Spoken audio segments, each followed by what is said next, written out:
تک نہیں پہنچ سکتی. یعنی کہنے کا مطلب یہ ہے کہ میں یہاں سے اس بات کی طرف چلتا ہوں جو تمہیں میں سمجھانا چاہتا ہوں.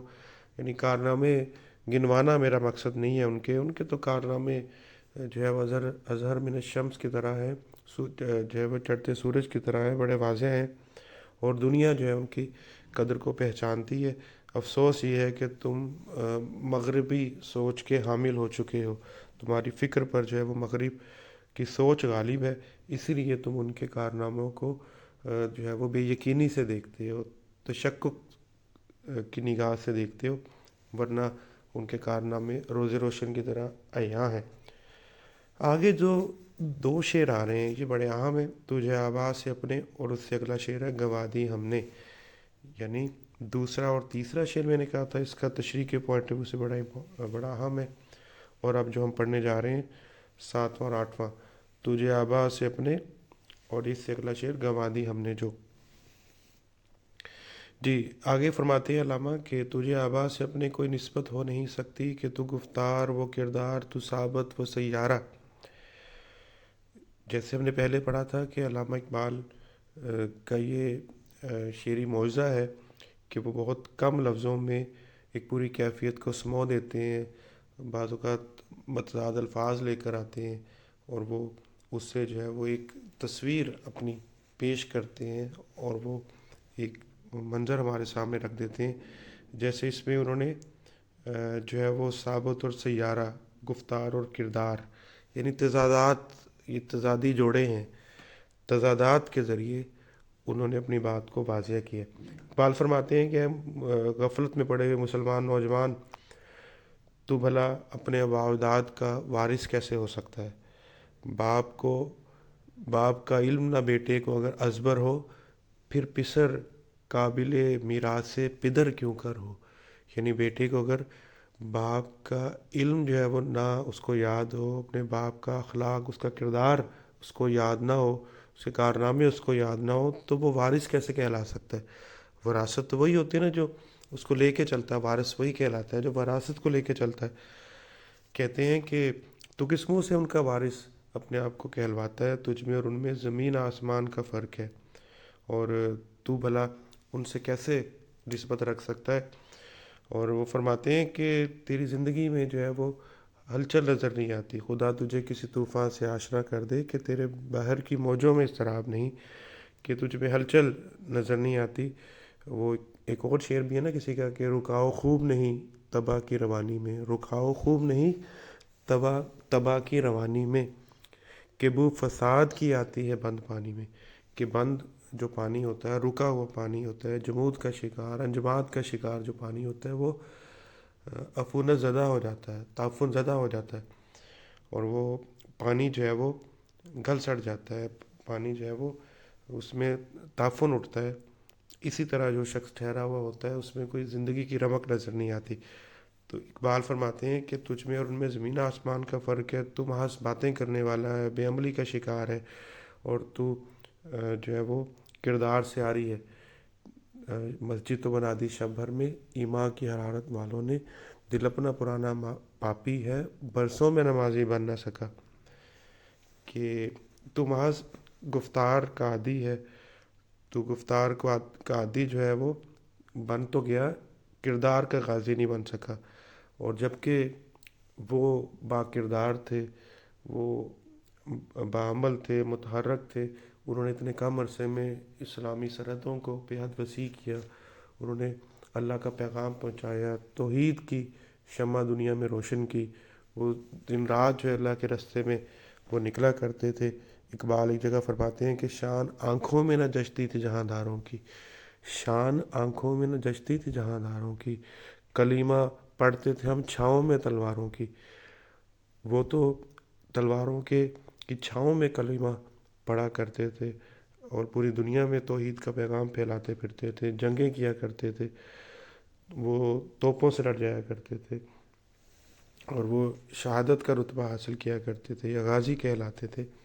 اقبال کہتے ہیں ان کی زندگی میں تو حرکت ہی حرکت تھی، عمل ہی عمل تھا. جبکہ تو جمود کا شکار ہے، ٹھہراؤ کا شکار ہے، تجھ میں روانی نظر نہیں آتی، دین اسلام کی خدمت کا جذبہ نظر نہیں آتا.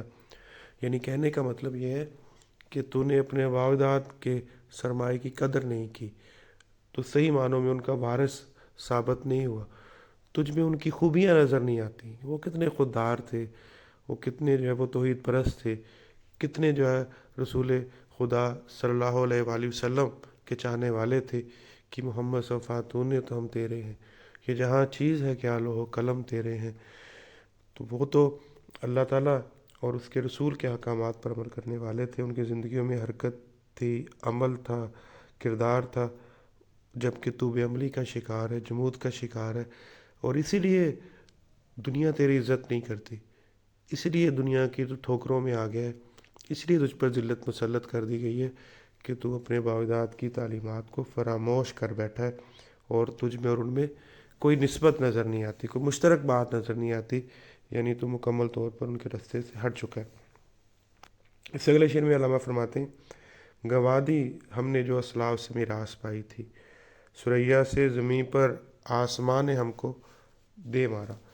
اسلاف کہتے ہیں بزرگوں کو، میراث سرمایہ، علمی سرمایہ، تو اس میں کہتے ہیں کہ تیرے آباء و اجداد نے جو ہے وہ دنیا پر حکمرانی کی، ان کی شان جو ہے وہ الگ تھی، ان کے طور طریقے الگ تھے، دنیا ان کو رشک بھری نظروں سے دیکھتی تھی، دنیا ان کے کارناموں کو چشم حیرت سے دیکھتی تھی، اور دنیا ان کی مثالیں دیا کرتی تھی، دنیا ان سے مرعوب زدہ ہوا کرتی تھی، ان کی دل سے عزت کیا کرتی تھی، لیکن تجھ میں جو ہے وہ جذبہ نظر نہیں آتا۔ ثریا جو ہے ستاروں کا مجموعہ جو آسمان پر بہت بلندی پر ہوتا ہے، یعنی وہ تو اپنے کردار کی بدولت جو ہے وہ آسمانوں پر چمک رہے تھے، دنیا ان کو دیکھ رہی تھی اور دنیا ان سے فائدہ اٹھا رہی تھی، یعنی دنیا کو وہ تہذیب سکھا رہے تھے، تمدن سکھا رہے تھے، دنیا کو علم سکھا رہے تھے، سائنس، ٹیکنالوجی، اور علم نجوم ہے، اور فلکیات کا علم ہے، اور علم الحیوانات ہے، یعنی قرآن میں جو ہے وہ علم حاصل کرنے پر جس طرح زور دیا گیا ہے ہر مسلمان مرد اور عورت پر، جیسے اسلام میں لازم قرار دیا گیا ہے، اور تیرے باوجداد نے وہ علم سیکھا، علم کے مختلف شعبوں میں انہوں نے مہارت حاصل کی، اور اسی لیے وہ عظمت کے آسمانوں پر جگمگا رہے تھے، اور دنیا ان سے روشنی لے رہی تھی، وہ دنیا کو منور کر رہے تھے، دنیا ان سے فیض حاصل کر رہی تھی۔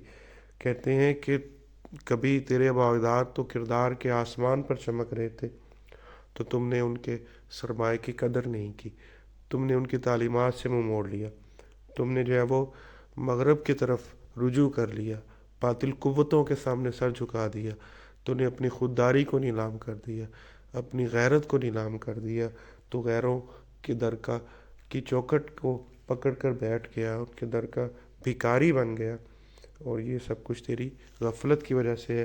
اسی لیے زمانے کا دستور ہے کہ جو قوم اپنے آباء و اجداد کے علمی سرمایہ کی قدر نہیں کرتی تو آسمان جو ہے ان کو زمین پر دے مارتا ہے، گردش زمانہ جو ہے ان کو زمین پر دے مارتی ہے، کیونکہ تیرے آباء و اجداد کے کارنامے ایسے تھے، تو ان کو لے کے آگے بڑھتا تو آج تیرا مقام کہیں سے کہیں ہوتا، لیکن جو ہے وہ تو اپنی غفلت کی وجہ سے پسیوں کا شکار ہے، ذلتوں کا شکار ہے، اور تجھ پر یہ جو وقت آ چکا ہے کہ غیروں کے سامنے تو گدائی کرتا پھرتا ہے، کشکول لیے پھرتا ہے، اپنی آبرو نیلام کر بیٹھا ہے۔ کہتے ہیں کہ وہ تو وہ تھے کہ نگاہ فقر میں شان سکندری کیا ہے، خراج کی جو گدا ہو وہ کیسری کیا ہے، کہ وہ تو بڑے بڑے شہنشاہوں کو خاطر میں نہیں لایا کرتے تھے، وہ تو صرف اللہ سے لو لگائے ہوئے تھے، اور ان کی خودداری ان میں پائی جاتی تھی، ان میں خودی پائی جاتی تھی، جبکہ تو ان سب اوصاف سے محروم ہو چکا ہے، اسی لیے ذلت کی پسیوں میں گرا ہوا ہے۔ کہاں وہ تھے آسمانوں میں جگمگا رہے تھے، کیا ان کی شان تھی، کیا دبدبہ تھا، اور کیا تو ذلت کا شکار ہے؟ یعنی غور تو کر کہ تجھ پر یہ ایسا وقت کیوں آ چکا ہے، کیوں جو ہے وہ اتنے برے حالات کا شکار ہے، کیوں دنیا کی ٹھوکروں میں آ گیا؟ کبھی خود کو جھنجھوڑ، اپنے اندر جو ہے وہ ذرا جذبہ تو پیدا کر، اپنی کوتاہیوں کا تو جائزہ لے، اپنے گریبان میں تو جھانک، تاکہ تجھے سمجھ آ سکے کہ تو کس غفلت میں پڑا ہوا ہے۔ جی اگلے شعر میں علامہ فرماتے ہیں، حکومت کا تو کیا رونا کہ وہ ایک عارضی شے تھی، نہیں دنیا کے آئین مسلم سے کوئی چارہ۔ آئین مسلم کہتے ہیں دستور جس کو مان لیا جائے، تسلیم کر لیا جائے، تسلیم شدہ قانون، دستور، چارہ، علاج۔ علامہ فرماتے ہیں کہ یہ گردش زمانہ ہے اور اللہ کا فرمان بھی ہے قرآن پاک میں، جس کا مفہوم ہے آیت کا کہ ہم جو ہے وہ عروج و زوال کو قوموں میں پھراتے رہتے ہیں، یعنی قومیں عروج و زوال کے عمل سے گزرتی رہتی ہیں، حکومتیں بنتی ہیں، بگڑ جاتی ہیں، سلطنتیں، بڑی بڑی سلطنتیں آج پیوند خاک ہو چکی ہیں۔ کبھی دنیا میں یونانیوں کی حکومت تھی، کبھی پھر رومن امپائر جو ہے وہ چھایا ہوا تھا، ایرانیوں کی بڑی بڑی شہنشاہی تھی، سب مٹ چکی ہیں۔ کہتے ہیں کہ اے مسلمان نوجوان، مجھے دکھ ہے کہ مسلمانوں کی بھی بڑی شاندار سلطنتیں تھیں، کبھی اندلس میں بڑی شاندار ان کی حکومت تھی، کبھی جو ہے وہ ترک خلافت قائم تھی، سلطنت عثمانیہ قائم تھی، کبھی جو ہے وہ یہاں پر جو ہے وہ ہندوستان میں مسلمانوں کی حکومت تھی، یعنی یہ بڑی بڑی سلطنتیں مٹ چکی ہیں۔ کہتے ہیں کہ اس کا دکھ مجھے ضرور ہے، ٹھیک ہے نا، کہ سلطنتیں نہیں رہیں۔ ویسے بھی سرحدیں اسلام کی محتاج ہوا کرتی ہیں، اسلام سرحدوں کا محتاج نہیں ہوا کرتا۔ اور اقبال فرماتے ہیں نا کہ تو نہ مٹ جائے گا ایران کے مٹ جانے سے، نشہ میں کو تعلق نہیں پیمانے سے، کہ اسلام جو ہے اس کو سرحدوں سے کوئی اس کو نسبت نہیں ہے، اسلام جو ہے وہ سرحدوں کا محتاج نہیں ہے۔ کہتے ہیں کہ اگر کوئی خدا نخواستہ ایک بھی ملک اسلامی نہیں رہتا تو اسلام تو پھر بھی رہنے والا مذہب ہے، اللہ کا پسندیدہ مذہب ہے یہ، اس لیے کہتے ہیں کہ اس کو دین اسلام کو زوال نہیں آ سکتا۔ تو فرماتے ہیں کہ یہ ٹھیک ہے، مجھے دکھ ضرور ہے سلطنتوں کے مٹ جانے کا، لیکن کیا جائے، اس سے بھاگا نہیں جا سکتا، اس سے مفر نہیں ہے، اس سے بچاؤ نہیں۔ بڑی بڑی سلطنتیں مٹ گئیں اور مسلمانوں کی سلطنتیں بھی مٹ گئی ہیں، مجھے دکھ ضرور ہے، لیکن میرا اصل دکھ وہ کچھ اور ہے۔ سلطنتوں کے مٹ جانے سے بڑا دکھ بھی ہے میرا کوئی اور در حقیقت اس میں جو ہے وہ تھوڑا سا انہوں نے اگلے شعر کے لیے ایک تجسس ابھارا ہے اور وہ بات اگلے شعر میں مکمل کی ہے۔ اور کیا فرماتے ہیں اگلے شعر میں؟ مگر وہ علم کے موتی کتابیں اپنے آبا کی، مگر وہ علم کے موتی کتابیں اپنے آبا کی، جو دیکھیں ان کو یورپ میں تو دل ہوتا ہے سپارہ۔ سپارہ کہتے ہیں 30 ٹکڑے، یعنی کہتے ہیں نا قرآن پاک کے 30 پارے ہیں، کہتے ہیں 30 کو پارے ٹکڑے، یعنی مطلب یہ ہے کہ دل ٹکڑے ہو جاتا ہے۔ دیکھیں اس میں جو ہے وہ علامہ اقبال نے جو مسلمان نوجوان کو اس کے علمی ضیاع کا احساس دلایا ہے، جو اس نے آباء و اجداد کی ناقدری کی ہے، اس کو خمیازہ بھگتنا پڑا ہے، اس کا سب سے بڑا نقصان جو ہے وہ یہ ہوا ہے کہ وہ علمی سرمایہ سے محروم ہو چکا ہے۔ دیکھیں وہ دور ایسا تھا کہ جیسے اندلس میں، اسپین میں جو ہے وہ سب سے زیادہ معاوضہ ترجمہ کرنے والوں کو دیا جاتا تھا، جو لوگ ترجمہ کرتے تھے ان کو سب سے زیادہ معاوضہ دیا جاتا تھا۔ انہوں نے یونانیوں کی کتابوں کے اور سنسکرت زبانوں میں لکھی ہوئی کتابوں کے ترجمے کیے، اور اسی طرح جو ہے وہ انہوں نے دنیا بھر میں جو دیگر زبانیں تھیں ان میں جو کتابیں پائی جاتی تھیں انہوں نے ترجمے کیے، اور وہ جب ہاتھ سے کتابیں لکھی جاتی تھی، گھر گھر کتابیں موجود تھی، اور قرطبہ کی شاہی لائبریری میں 2 لاکھ سے زائد کتابیں تھیں، اور اس طرح کی 17 مزید لائبریریاں صرف قرطبہ میں تھیں، یعنی گھروں میں کتابیں اس کے علاوہ تھیں۔ کتابوں سے اتنی محبت تھی، یہ جب ہاتھ سے کتابیں لکھی جاتی تھیں، پرنٹنگ پریس تو بہت بعد کی بات ہے، یعنی اتنی ان کو علم کی شمع سے محبت تھی۔ اور انہوں نے کیا ابن رشد ہیں، جابر بن حیان ہے، موسیٰ خارزمی ہے، اور جو ہے وہ اور بہت سے نامور لوگ جو ہیں وہ موجود ہیں، البیرونی ہے، ان میں بڑے بڑے جو ہے وہ ابو الہیثم ہیں، ابو القاسم زہراوی ہیں، یہ بڑے لوگ تھے اپنے اپنے وقتوں کے، اور انہوں نے جو ہے وہ بڑی شاندار خدمات سر انجام دی، علم کے موتی انہوں نے جو ہے وہ کتابوں میں بکھیرے.